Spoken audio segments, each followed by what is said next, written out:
Este é o Fora da Política Não Há Salvação. Não deixe de colocar aí a sua curtidinha nesse vídeo e se inscrever no canal para acompanhar tudo que nós fazemos por aqui. Esse episódio do Fora da Política Não Há Salvação vai tratar do conflito federativo no Brasil da pandemia. É um conflito que tem se marcado, pode-se dizer até antes já do início da pandemia, desde o começo do governo Bolsonaro, sobretudo desde a virada do primeiro para o segundo ano do governo Bolsonaro, quando ele escolheu os governadores como adversários políticos. E agora, durante a pandemia, a gente vê uma série de questões reaparecendo, relacionadas a ela, mas de vez em quando aparece outra coisa, como, por exemplo, a questão do aumento dos combustíveis. A questão é saber por que, afinal de contas, o Bolsonaro briga tanto com os governos estaduais. E para tratar desse tema, a convidada desse episódio é a professora Marta Retti, que é uma das maiores especialistas brasileiras na questão do federalismo, é professora do Departamento de Ciência Política da USP, do seu programa de pós-graduação, e é também pesquisadora do CEM, o Centro de Estudos da Metrópole. Então, eu quero dar as boas-vindas para a Marta e perguntar para ela o seguinte: Marta, por que o Bolsonaro briga tanto com os governadores? Bem-vinda.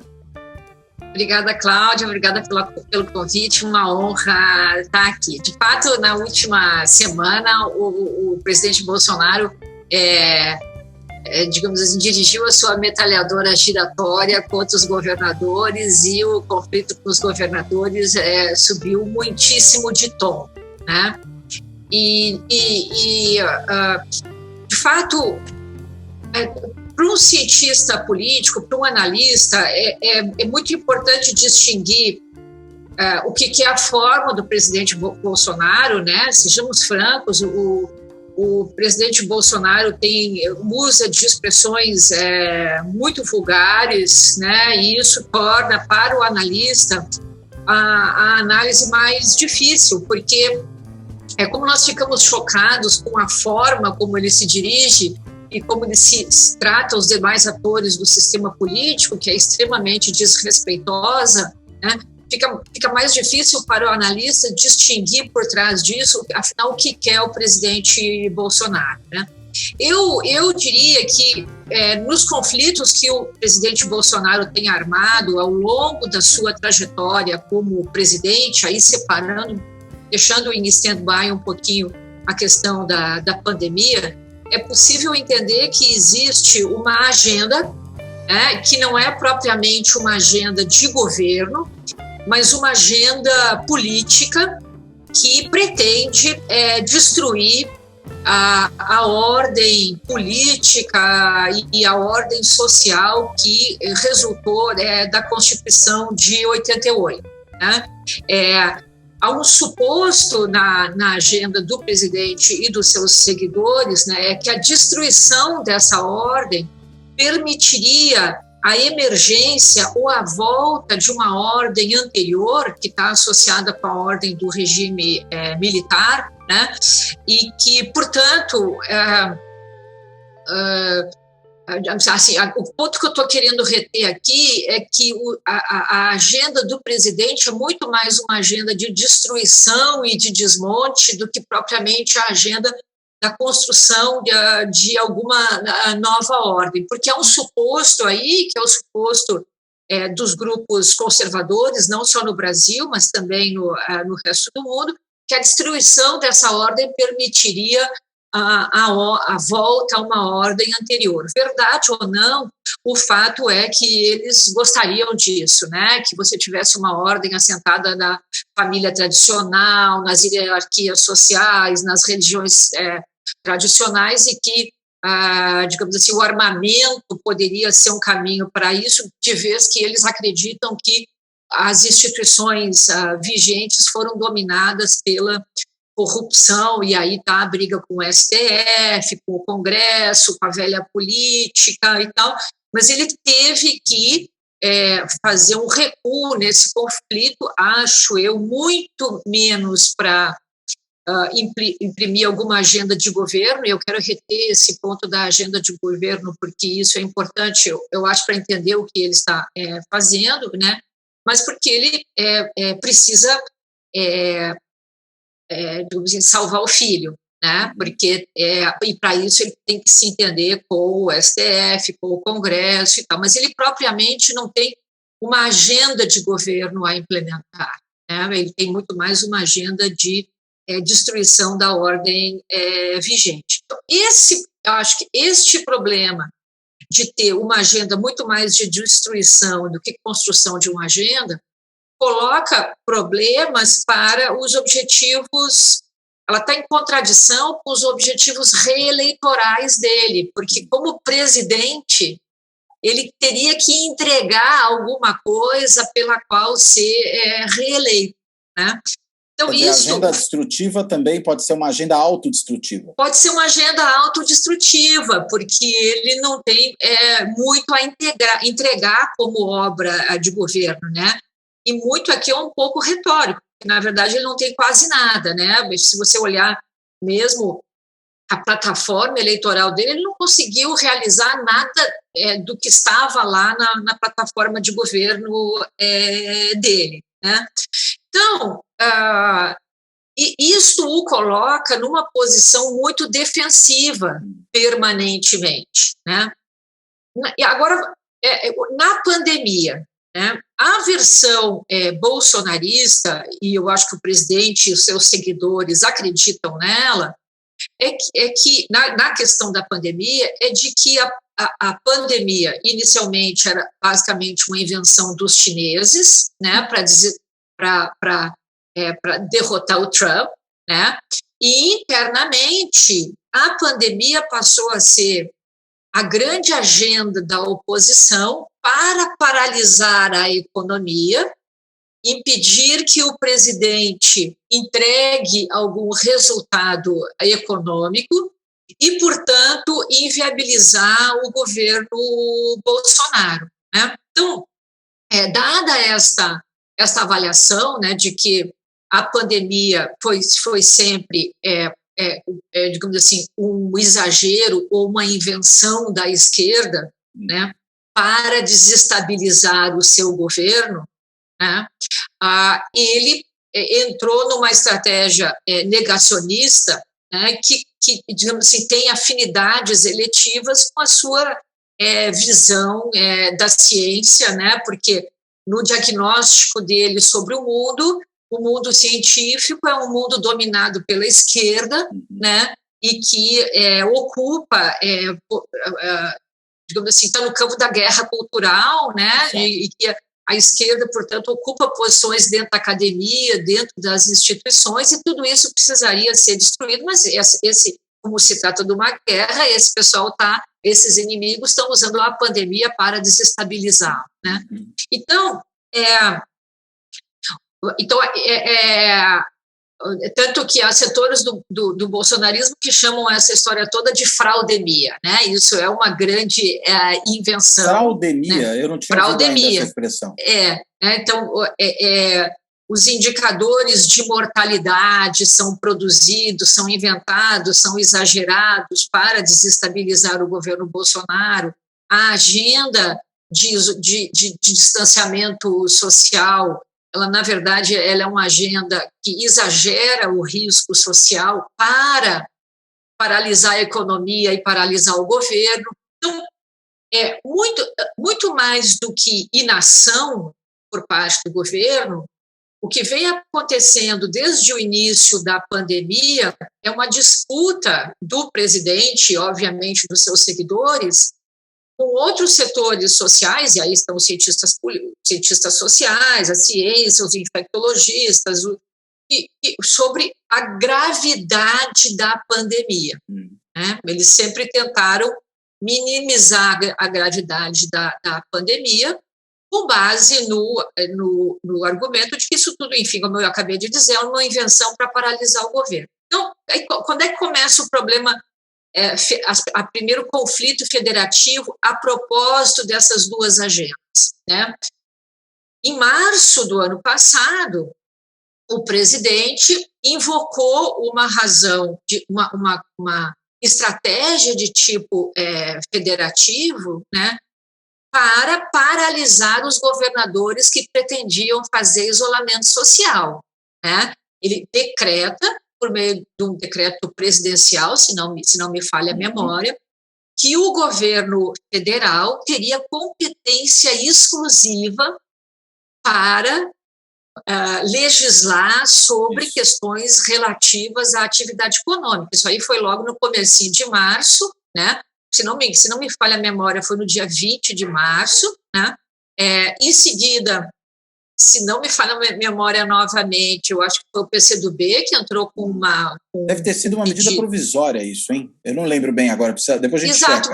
Exatamente. Então, e aí a medida tinha dois problemas, né? Uma, você queria decretar por medida provisória uma competência exclusiva para legislar sobre essas questões, né? E outra, solicitar competência exclusiva. Mas a estratégia de dizer só o governo federal pode legislar sobre isso é porque ele pretendia impedir os governadores de oposição, que ele entendia como de oposição, de tomarem medidas para paralisar a economia, na interpretação dele, medidas artificiais, na verdade estratégicas, para paralisar o seu governo, né? Então, veja, aqui o conflito se torna um conflito federativo na medida em que você tem duas agendas diferentes de resposta a um mesmo fenômeno, né? Dois diagnósticos distintos sobre o mesmo problema, e o presidente pretendeu ali a trazer para si a competência exclusiva sobre essas medidas para paralisar os governadores, impedir os governadores e os prefeitos de tomarem as medidas sanitárias. Então, aquilo que nós entendemos como um absurdo, à luz do que nós entendíamos que era o problema da pandemia logo ali no começo, né, na verdade é uma estratégia consistente com a interpretação que ele tinha sobre o conflito político que estava em andamento, né. Curiosamente, o STF, que é um dos grandes inimigos do governo na primeira agenda, né, porque a interpretação, essa parte nós sabemos, né, a interpretação dos bolsonaristas, né, é de que o STF é dominado pela corrupção, que, enfim, precisaria ser o próprio STF paralisado, né, mas o STF dá uma interpretação, a meu juízo, consequencialista para o pedido do Bolsonaro. Por quê? Porque se o Bolsonaro tivesse autoridade exclusiva para legislar sobre questões de atividade econômica, né, nós não teríamos tido nenhum tipo de isolamento social àquela altura, né? Então, o STF antecipa isso e, na verdade, faz uma opção por política. O STF referenda, escolhe, faz uma opção por política pública, né, por policy. O STF prefere que os governadores possam adotar medidas de distanciamento social e diz os governadores, os prefeitos, interpreta a Constituição de modo consequencialista. Ele vai dizer os governadores e os prefeitos também podem agir. Só para entender um pouco esse ponto do seu argumento, Marta, você quer dizer o que com isso? Que se ele fosse interpretar de uma forma não consequencialista, eventualmente com base no texto mais frio da Constituição, ele de alguma maneira decidiria em favor do governo federal, fosse outro contexto? Em favor de não ter distanciamento social. Né? Porque consequentemente, porque ali em março já estava claro, né, no final de março, nós já tínhamos clareza de que tinha dois tipos de resposta muito distintas ao problema da pandemia, o desafio da pandemia. Uma resposta isso aqui é um problema simples, vamos tocar para frente, vamos tomar cloroquina, vamos manter a atividade econômica, que isso aqui é uma gripezinha e vai passar, não justifica paralisar a economia, né? Os bolsonaristas interpretavam, se paralisar a economia, nós vamos ter um problema, crescimento da pobreza, queda do PIB, e isso implicará a queda nas taxas de aprovação do governo, né? Existia uma outra linha, já ali, uma outra resposta, que era a resposta que a gente dizesse a resposta amparada na ciência, que ali naquele momento era muito tentativa, né? Que era, olha, nós sabemos muito pouco sobre isso, a única coisa que nós sabemos é que na Itália, por exemplo, as pessoas estão morrendo em escala industrial, os hospitais não estão dando conta do atendimento, nós vamos ter um colapso do sistema hospitalar, e a única coisa que a gente pode fazer, né, que a gente sabe fazer, é distanciamento social, né? Lá naquele momento, né? No começo. Lá naquele momento, né? Então, o STF, na verdade, a Constituição é aberta sobre isso, né? Sobre esse quesito, tá? Digamos assim, quem é que pode decretar atividade econômica? Mas, a meu juízo, os juristas que me perdoem, se o STF quisesse, ele encontraria na Constituição base legal para dizer o presidente tem autoridade exclusiva para coordenar esse problema. Quer dizer, não quis... E até quando a gente olha um pouco o histórico do STF em conflitos federativos dessa natureza, a tendência geralmente é decidir pró-governo central, né? E não pró-governos estaduais, né? Exatamente. Em outros... Dizem os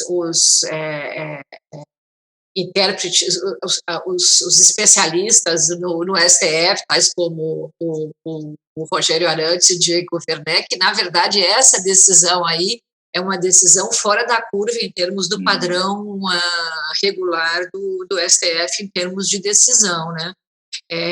Por isso que a minha interpretação é de que o STF ali escolheu uma das alternativas que lhe pareceu menos arriscada no contexto do que se sabia sobre a pandemia, né?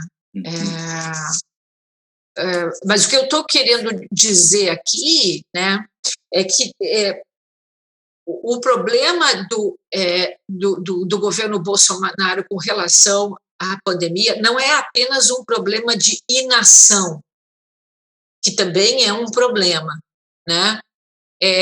Mas a meu juízo, principalmente um problema de ter uma interpretação sobre a pandemia e sobre as estratégias diante da pandemia que são basicamente defensivas e que teriam nos jogado, provavelmente no ano passado, na situação que nós estamos agora, né? Que é uma situação em que os sistemas públicos vieram tentando evitar todo esse período, né? E a gente repetia a situação da Itália, que era o que aterrorizava todo mundo no início dos anos 20, né? Uhum. Quer dizer, logo no começo da pandemia, né? Quando realmente a Itália era uma situação completamente fora de controle, ninguém entendia muito bem por quê, surgiu todo tipo de teoria à época. Eu lembro até da teoria do ibuprofeno, que dizia que as pessoas tinham tomado ibuprofeno e o ibuprofeno acelerava o metabolismo do vírus, ou seja, um pouco mais dessas lendas urbanas que surgem quando você tem algo tão desconhecido assim, né? Sim. Agora, é muito interessante essa mudança do STF, né? Você acha que ela é uma mudança que pode produzir efeitos mais permanentes? Eu acho que é difícil, eu acho difícil dizer. Eu acho que o que me parece claro é que os membros do STF temem o presidente Bolsonaro, né? Não só pela ameaça que ele representou para o STF, que os bolsonaristas declaram, a guerra que os bolsonaristas declararam ao STF até o episódio da investigação sobre as fake news e até o episódio do Flávio Bolsonaro, que aquilo ali representa uma guinada na estratégia do Bolsonaro em termos de aproximação, né? Mas eu acho que os membros do STF também conseguem antecipar o que poderia acontecer com o Brasil caso a política, a key policy do Bolsonaro para a pandemia fosse implementada, né? Porque A estratégia dele é uma estratégia, toma cloroquina, segura na mão de Deus e vamos trabalhar. E vai, segura na mão de Deus e vai. Vai. Então... e deixa de mimimi e de frescura, né? Segundo ele disse. Deixa de mimimi e de frescura. Então, mas quando ele faz esse tipo de declaração, que é de fato uma barbaridade, você fica tão chocado, né? Que a sua primeira reação é dizer assim, esse homem enlouqueceu, né?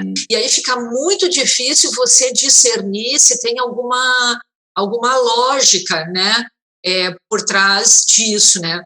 A minha interpretação é que digamos assim, essa escalada mais recente tem a ver com o fato de que a versão bolsonarista para a pandemia ficou cada vez menos crível. Aí tem que ficar cobrindo a aposta.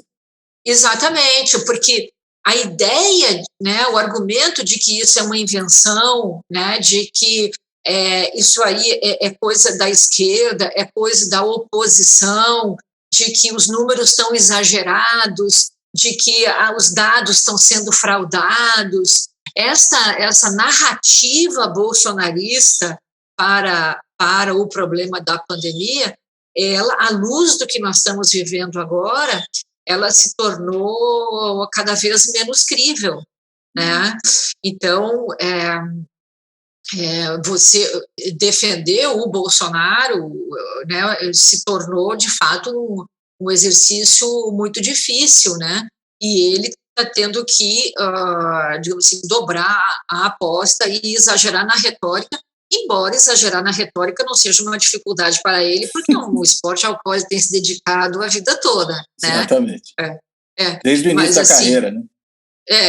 Mas digamos assim, você diz assim, vai pedir vacina para tua mãe, realmente é um argumento de quem não tem mais o que dizer, né? Claro. De quem não tem mais como mobilizar argumentos básicos, né? Sim. Enfim, então, o que me parece é que, assim, eu penso que o problema do Bolsonaro com a vacina também deve ser entendido à luz dessa competição, né? Se você pensar internacionalmente, nem mesmo o Trump era contra a vacina. Desculpe, eu estou tendo que salvar o meu gatinho aqui do o gato é um participante frequente. Desculpa, ele me puxou aqui, agora deu certo. Quer que eu repita? Não, pode, isso vai ficar no ar, porque isso é muito legal. Mesmo a vacina, né? A vacina se tornou um elemento de conflito muito mais à luz da competição com o Dória, né? E muito menos à luz digamos assim, do que é a interpretação dos negacionistas internacionais com relação à questão da vacina, né? Se ele pudesse obter crédito político e vacinar em massa, como está fazendo o Netanyahu, como tentou fazer o Trump no final da campanha, né? Estava dizendo, não, eu vou começar a vacinar, vão chegar as vacinas, vão fazer o dia da vacina. O problema deles é paralisar a atividade econômica. Né? Agora, a vacinação em massa seria uma ótima maneira de voltar logo, né? Na verdade, devia ser a estratégia zero, né? Vamos comprar por antecipação todas as vacinas possíveis, para na hora que começar a ter vacina, a gente sair vacinando todo mundo, que é o que Israel está fazendo, né? Na verdade, o Netanyahu, desse ponto de vista, teve uma estratégia adequada. Mas assim, o problema é que a narrativa de que o problema era exagerado e de que ele ia acabar rapidamente e de que, na verdade, o problema não existia, era um problema muito maximizado pela oposição, e o fato de o governador Dória ter entrado na corrida da vacina muito precocemente, à luz dessa competição, deixou pouco espaço para o Bolsonaro competir pela vacina, mas ainda assim ele investiu na vacina da Fiocruz. Mas ele podia ter tentado lá atrás, inclusive quando começaram as negociações com as grandes empresas que vinham desenvolvendo vacinas, já ter se posicionado, né? A história da Pfizer, né? Da recusa que ele teve, das várias ofertas que houve de comprar vacina antecipadamente, quer dizer, tudo isso passou ao léu, né? E aí ele precisa, de alguma maneira, desqualificar as vacinas para justificar porque não fez, né? Uma é a vacina chinesa do Dória, a outra vai transformar a vacina ele desqualificou a vacina né? Ele desqualificou mais a vacina do Dória, né? Que era a vacina chinesa do Dória, mas paralelamente eles tentaram investir na produção de vacinas via Fiocruz, mas apostaram todos os ovos nessa cesta, né? Porque aqui eu acho que tem uma outra questão, que é uma questão da capacidade, da competência do governo mesmo, né? Do ponto de vista técnico, o governo Bolsonaro é um governo bastante despreparado, né? Ele colocou em posições-chave nos ministérios, digamos assim, atores políticos, personagens muito sem experiência administrativa, né?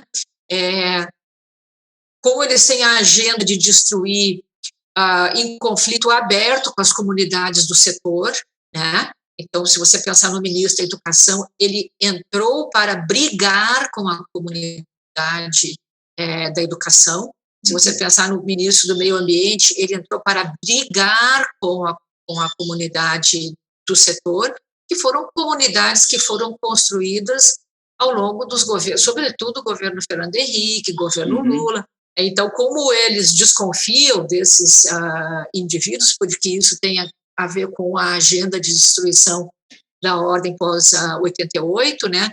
Não só eles colocaram em posições chaves indivíduos que estão em posição de conflito aberto com essas comunidades, né?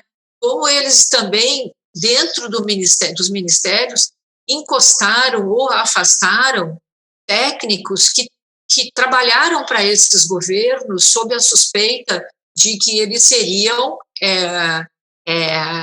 agentes a serem da velha ordem, né? Dessa ordem que eles pretendem destruir. Comunistas infiltrados, né? Então, isso significa que a capacidade técnica do governo também é muito limitada, né? Eles cometem erros que são muito básicos, né? Que são erros de desconhecimento da máquina pública, né? Mas isso só pode ser entendido à luz dessa outra agenda de destruição, né? Que é a agenda dos conservadores tradicionais aos quais ele está muito alinhado, né? Agora, você acha que são conservadores? Até eu ia aproveitar isso, quando você mencionou lá atrás os conservadores, eu tinha pensado nisso, até porque você falou dessa agenda de retorno a um tempo passado, né? Talvez a gente, mais do que conservadores, esteja lidando com reacionários, no sentido próprio da palavra, ou seja, saudosistas de um tempo passado, né? E aí querendo realmente ligar a marcha ré da história. Sim. Eu estou dizendo conservador assim muito frouxamente, sabe? Porque a discussão conceitual do que caracteriza essa extrema-direita, em primeiro lugar, eu não domino, então eu não me arrisco a navegar nela, né? E segundo lugar, ela é muito escorregadia mesmo, né? Tem autores que chamam de tradicionalistas, tem outros que chamam de fascistas, se chamam de conservador. Então, assim, eu realmente não tenho domínio sobre esse debate. Então, assim, de fato, você tem toda a razão, eu estou usando, assim, super frouxamente o conceito, né? Mas para me referir a uma agenda que tem pesquisas empíricas mostrando isso, né, que no Brasil o número desses eleitores ele é muito maior do que a gente imaginava, né? Então, é isso que eu acho que dá uma certa lógica às ações do Bolsonaro, né? Que de novo, pela brutalidade das declarações, você fica tentado a achar que aquilo ali é irracional, que não tem lógica nenhuma, né? Mas ele está se comunicando né, com uma fatia do eleitorado, né, que gostaria de voltar a uma ordem tradicional, gostaria de voltar ao mundo das hierarquias sociais, gostaria de voltar a um mundo da família tradicional, né, e que depositou nele a esperança de que ele fosse destruir essa ordem que está aí, que ele fosse se confrontar com os agentes políticos do que eles consideram que é uma degradação da ordem social, e que apostaram fichas nele mesmo e acreditavam que ele seria capaz de fazer isso. E eu acho que ele ainda ele tenta se declarar como portador dessa agenda, né? Só que isso coloca, como eu já mencionei, problemas para ele em outras frentes, né? Tem um outro ponto que eu queria mencionar, claro, que a proposta, a questão federativa, é que se a gente olhar quais são os governadores que têm assinado esses documentos, né, e que protagonizaram as declarações nas últimas semanas, nos últimos dias, esse confronto ele é mais partidário do que federativo também, sabe? Mesmo quando o Caiado assina?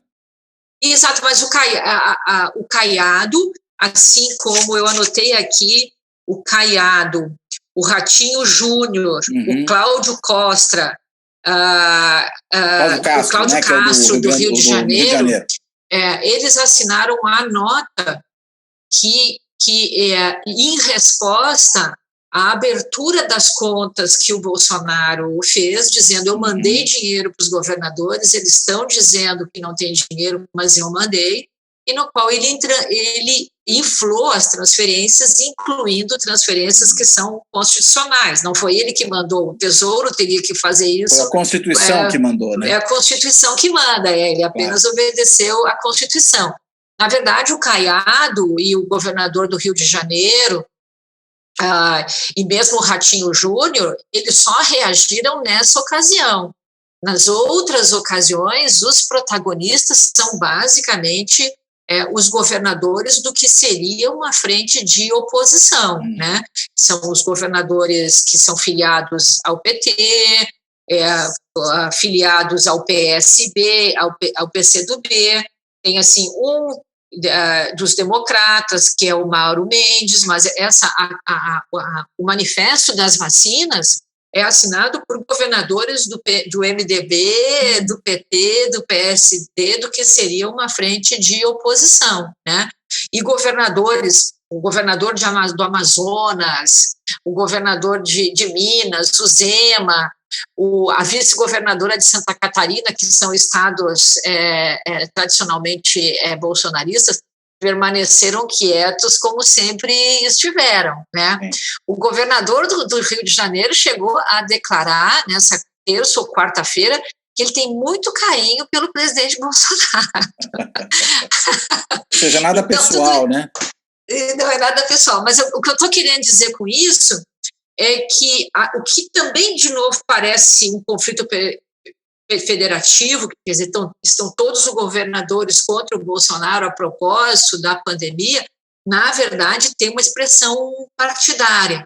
Tem um núcleo de governadores aí, que são os governadores da oposição e dos partidos da oposição, que estão sistematicamente digamos assim, reagindo aos esforços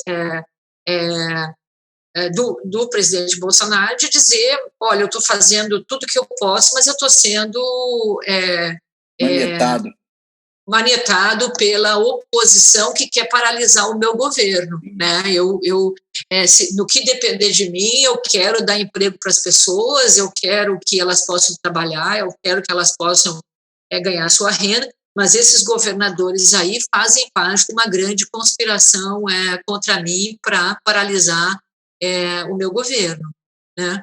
Agora, então, tem uma... Desculpa, não pode falar mais. Digamos assim, há um conflito de agendas aí, né? E de estratégias diante da pandemia que explica esses alinhamentos. Agora, uma coisa que me ocorre nessa relação com os governadores e que pode ser um problema é a relação que o bolsonarismo tem com as polícias, né, que estão sob jurisdição estadual, né, tanto a Polícia Civil, mas principalmente as polícias militares. A gente sabe que uma base importante do bolsonarismo está nas polícias militares. O Bolsonaro, inclusive, se elegeu muitas vezes fazendo campanha em prol dos interesses corporativos das polícias militares, defendeu ao longo do seu governo a liberação, por exemplo, da violência policial, com excludente de ilicitude ampliado e por aí vai. Os governadores não correm risco aí de perder o controle sobre as suas polícias em função dessa vinculação? Porque, inclusive, esses policiais militares têm uma afinidade ideológica grande com o bolsonarismo. Você falava da guerra cultural. A gente viu logo já no primeiro ano, acho que do governo Bolsonaro, curso de graça para a PM do Olavo de Carvalho, só para mostrar como havia realmente um trabalho junto a esses setores. A gente não enfrenta um perigo aí?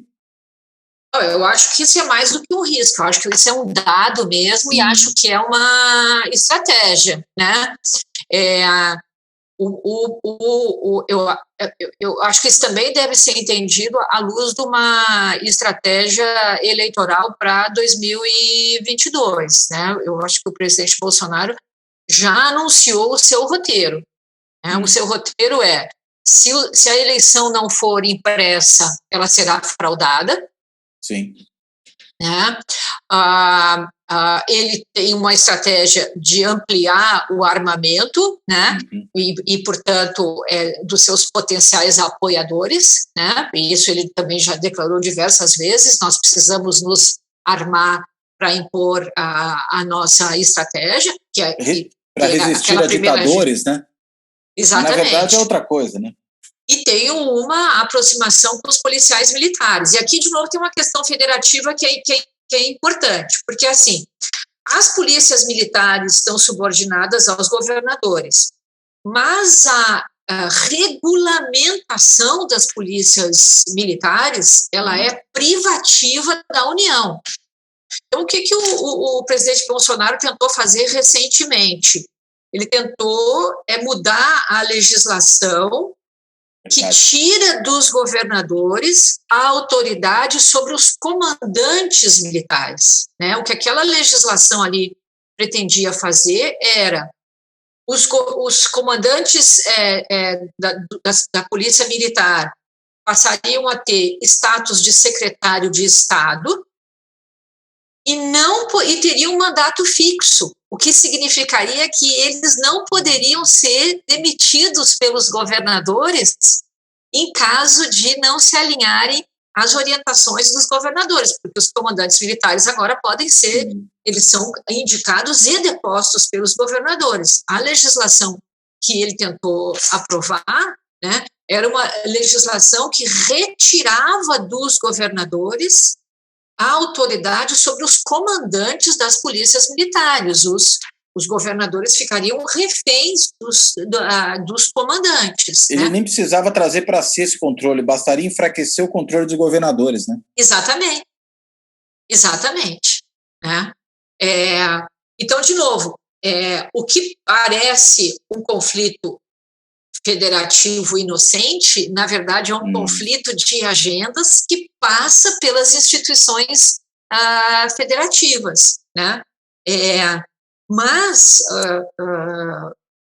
como muitas das estratégias implementadas pelo presidente Bolsonaro, é tão mal encaminhada. Ainda bem, né? que ela acaba não se concretizando, né? Porque essa agenda não prosperou, né? Houve uma reação dos governadores, houve uma reação no Congresso, e, enfim, como muitas das estratégias que ele tenta passar por dentro da institucionalidade, né? Ele encaminha de um modo muito atravessado, muito mal conduzido e acaba, enfim, sendo mal sucedido, o que só reforça a narrativa de que, não, pelas instituições não dá, nós temos que destruir, nós temos que rebentar mesmo, porque isso aqui é tudo corrupto, isso aqui é o que a nós parece um atentado às instituições democráticas, né, um atentado à estabilidade institucional. Na leitura dos bolsonaristas, isso é mais um reforço à ideia de que isso aqui tudo precisa ser destruído, porque isso aqui é um obstáculo à ação restauradora que o presidente Bolsonaro encarna, né? Então, reforça a narrativa dele. Né? Como um líder anti-establishment, né? Que aí, consequentemente, é contra a estrutura nacional. Exatamente. Mas que, na verdade, ele veio para nos resgatar da corrupção que se instalou, da corrupção dos costumes e da corrupção política que se instalou no Brasil, né, por obra da esquerda pós 88, que finalmente o plano do Gramsci, que foi bolado lá em 1920, acabou acontecendo no Brasil. Essa narrativa, ela só é reforçada, né? Então, nesse sentido, se eu estou correta, eu acho um pouco ingênuo esperar que tudo isso tire os bolsonaristas do bolsonarismo, sabe? Pelo menos os mais empedernidos, né? Aqueles são os que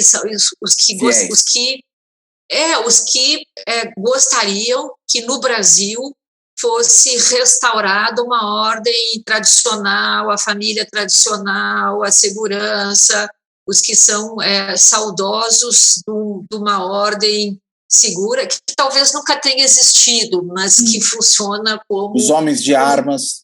Exatamente, mas um lugar a ser resgatado de um passado idílico, enfim, melhor do que esse mundo de conflito que nós estamos vivendo.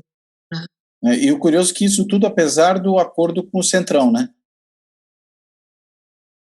Então, é que o acordo com o Centrão é um contrapeso útil, né, a necessidade de sobrevivência. Né? É difícil saber o quanto o acordo com o Centrão e os próprios sinais positivos em relação ao STF, né, vão tirar os bolsonaristas do Bolsonaro, porque nesse sentido ele traiu, né, o que era a sua estratégia original.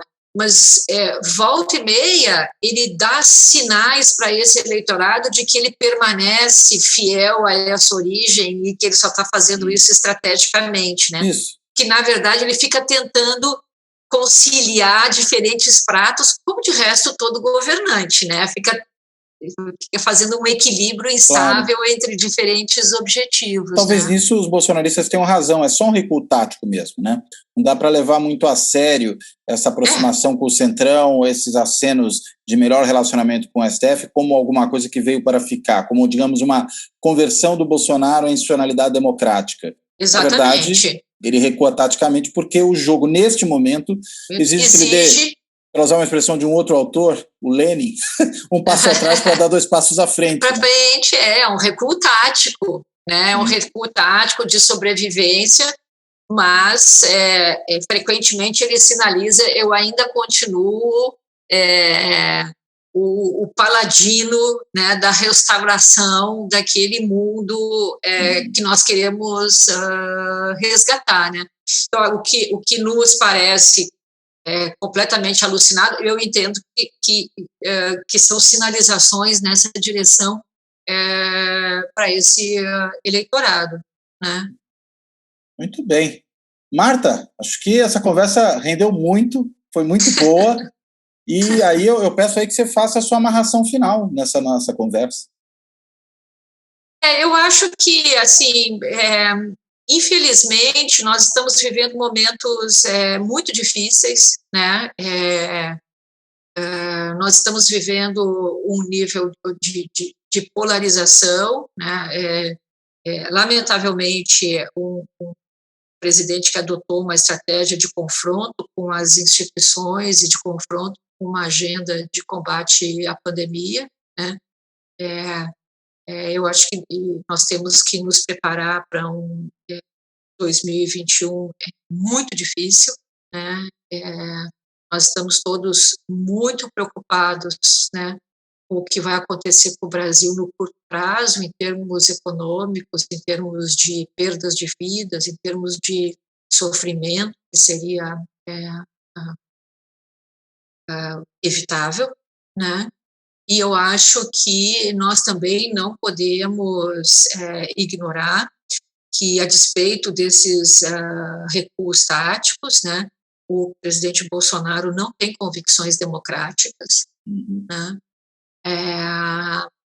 E nós temos que adotar estratégias que nos protejam, né, e nos garantam tanto a sobrevivência da democracia quanto uma recuperação econômica do país e redução dos níveis de pobreza e de desigualdade, né? Em termos de agenda e de futuro, eu acho que nós temos todas as razões para nos preocupar com o futuro. Eu talvez eu esteja muito abalada pela conjuntura, mas eu estou muito pessimista e muito preocupada o que pode acontecer conosco no futuro de curto prazo e de médio prazo, né?